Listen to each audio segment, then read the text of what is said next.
So this is a question raised by some non-Ahmadis. They say that the Ahmadis argue about issues which are not important in Islam. Like for example, whether Jesus died or not, or whether the Isra and Mi'raj were spiritual or physical. They say that this does not change anything in the beliefs of a Muslim, whether we believe either ways. So this is absolutely wrong. They are the vital issues which relate to life or death of Islam. And their attitude of total disinterest in these vital issues indicates that they have reached a very critical stage. Islam has been, the state of Muslims has been predicted by Hazrat Muhammad Rasulullah sallallahu alaihi wasallam to reach a stage, a critical stage, where they are about to die and disappear. When Hazrat sallallahu alaihi wasallam described the state of Muslims during the latter days, he repeatedly spoke of such dire conditions, such ominous conditions prevailing during that area among the Muslims, that once it is reported, when he explained what would happen in the latter days to the Ummah, one of the companions stood up and said, Ya Rasulullah, do you mean that this Ummah will be wiped out, will be completely destroyed and annihilated? This was the force of his message. He said, no. How can this Ummah be annihilated when I am in the beginning and Masih would be in the end? See? So the concept, the issue of the identity of that Masih, who has been related by Hazrat Muhammad Rasulullah sallallahu alaihi wasallam to bring life to a dying people of Islam, not Islam, but people of Islam. Is he not important? Is it not important for us to identify him when he comes? It's a very vital issue. But let him translate it piecemeal and then I'll return to the same issue again, right? Now, Masih cannot be identified without going into the discussion of what happened to him.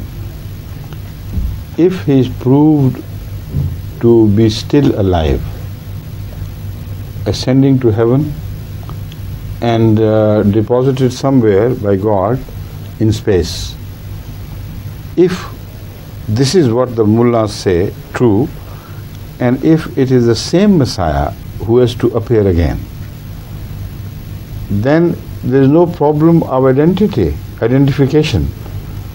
The moment we see somebody descending from heaven, like this, and an old man of 2000 years or more, we will recognize him. And until that happens, Muslims cannot be revived. It's that important. But if he is dead, as we believe he is, then there is no room for us except to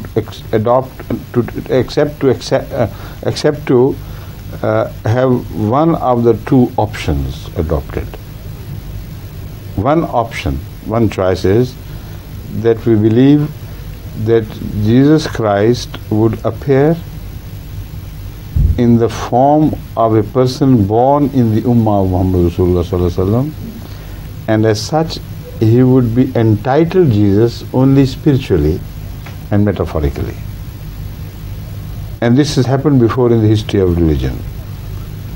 Somebody is promised, someone else comes in the name of that promised person, and he is accepted to have fulfilled the prophecy. And this is also a common usage among all the languages of the world. Sometimes a great man who is highly respected in certain areas of human excellences is given his title repeatedly to other people who have excelled in the same area of human achievements. Like Hatem Thai is a case in point.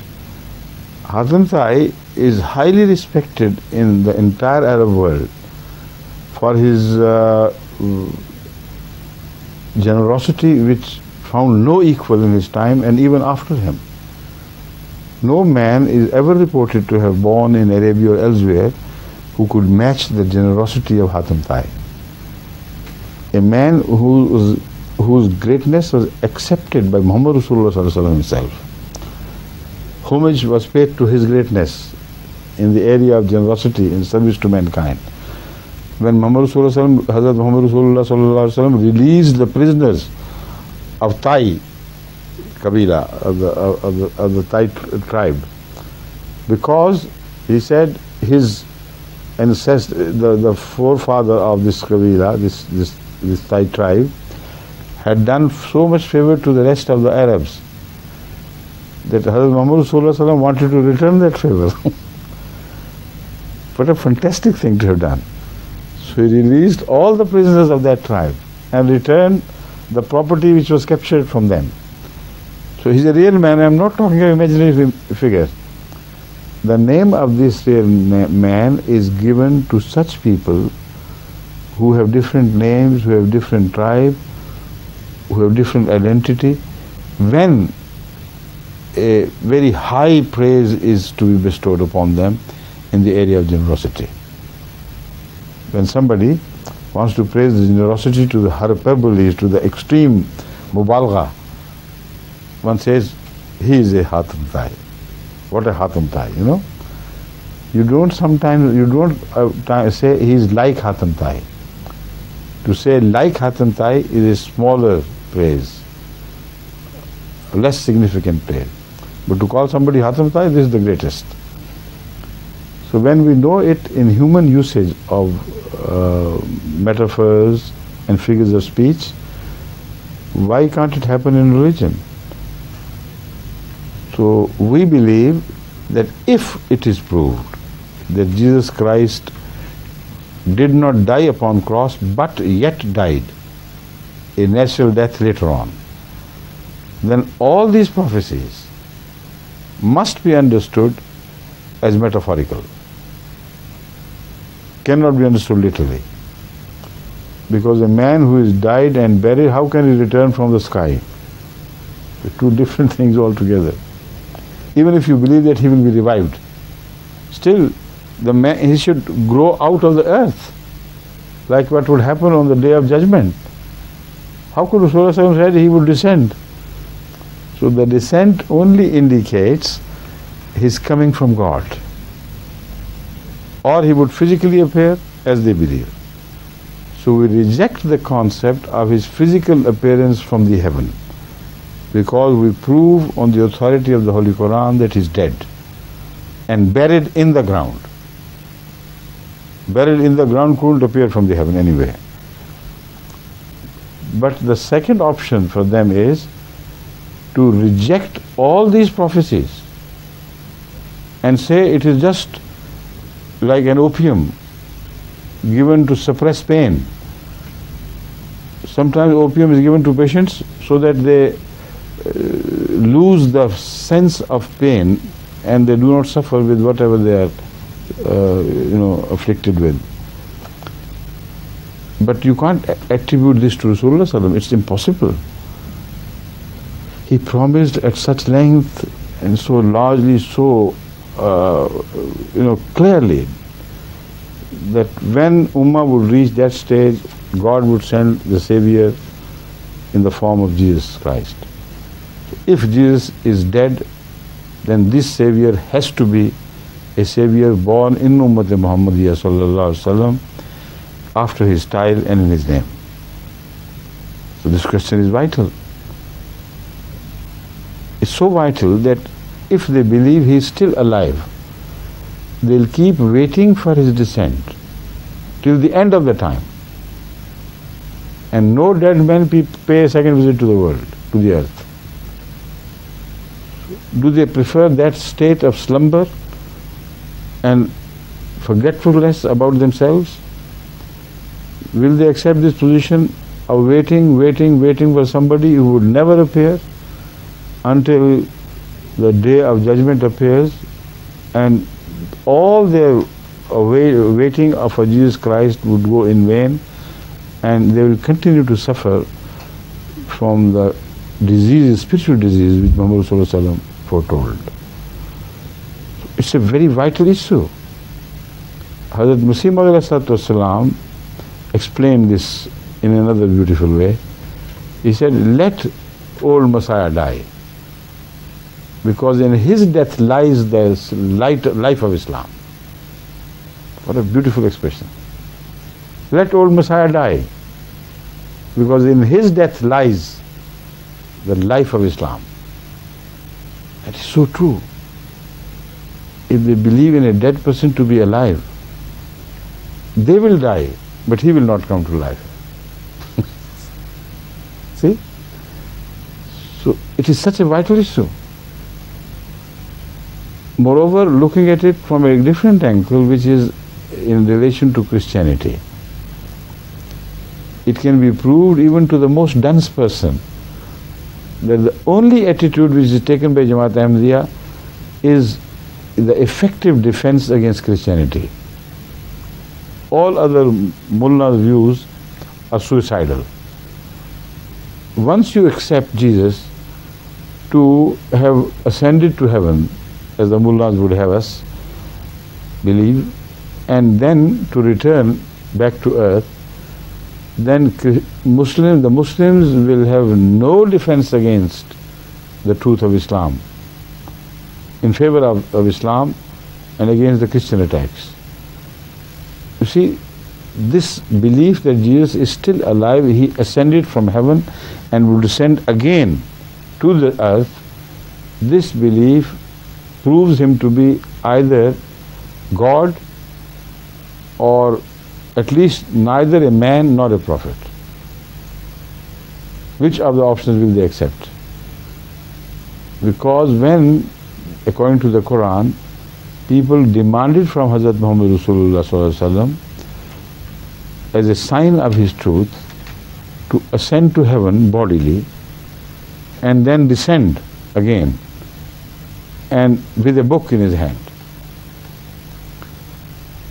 The answer taught by the Quran to Muhammad Rasulullah Sallallahu Alaihi Wasallam was, "Qul subhana rabbi, hal kuntu illa basharan rasoola."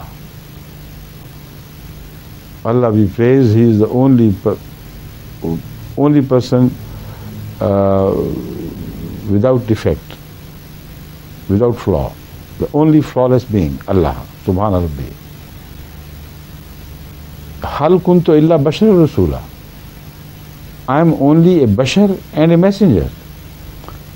So the question which is raised by the Christian is Jesus Christ a bashar and a messenger or not? Just give us the straightforward answer. Is he bashar? What would you say? Yes. Is he a prophet? You would say yes. How could he ascend to heaven? Why didn't Muhammad Rasulullah Sallallahu? Is he a false man when he says that, Hazrat Muhammad Sallallahu Alaihi Wasallam?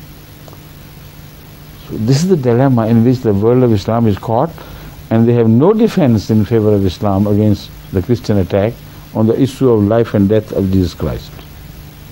And yet they say it's not important. It's important for the survival of Islam. It is important for establishing the truth of Hazrat Muhammad Rasulullah Sallallahu Alaihi Wasallam. And yet it is not important to them. It is important to us, whatever they say. If Christians are offered with a weapon which injures the truth of Hazrat Muhammad Rasulullah Sallallahu Alaihi Wasallam, and the weapon is offered by the Muslims themselves, what more stupid and mad policy could they think of? We will not let that happen. We prove on the authority of the Quran, on the authority of the Old and New Testaments, on the authority of the history, that Jesus did not die upon cross, but he never ascended to heaven. Having not died upon cross did not mean that automatically because he did not die upon cross, he must have ascended to heaven. It's very stupid. He remained on earth, he met a natural death, and God called him back, his soul, back to heavens. This is what we can prove, and we do prove from the Holy Quran. When we do that, then if the Christians ask us, not knowing that we are Ahmadis, they say, do you believe in Muhammad Rasulullah Sallam to be a bashar? Say, yes, of course we do. And a messenger? Say, yes. And then do you believe that Jesus Christ, despite being a bashar and a messenger, ascended to heaven? We said, no, we don't. The whole argument collapses. They are totally deflated.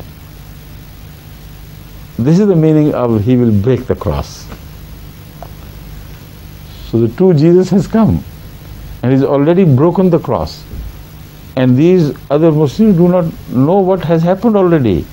A great revolution has taken place in the history of our debates with the Christians. No longer they have got an ascendancy over us because we believe their son, of so-called son of God, to be dead and buried under the ground. And yet it is not important. But it's I've said too much. It can't be covered perhaps in the remaining time, but try. Okay. We have some more minutes after 7:30. About plenty of time. After you have finished your translation, I'll tell to the second issue, the importance of the second issue, right? Of Miraj. I missed one point. What did you say, please? I said, I was thinking of something else. just after the point of Hatim At-Ta'i, what I said was that this proves that people are given the name of somebody who is dead to a person who is alive, only to indicate a complete similarity. So in this way, Hazrat Rasulullah sallallahu alaihi wasallam promised a Masih ibn Maryam for the Ummah to indicate a perfect similarity.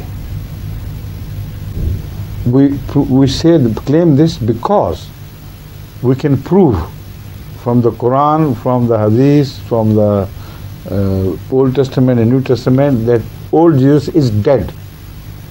So when he is dead, then he can't return himself.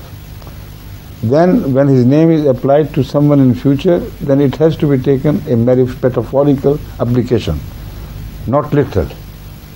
Is that what you have said? yes, this is what I missed. This one, so please.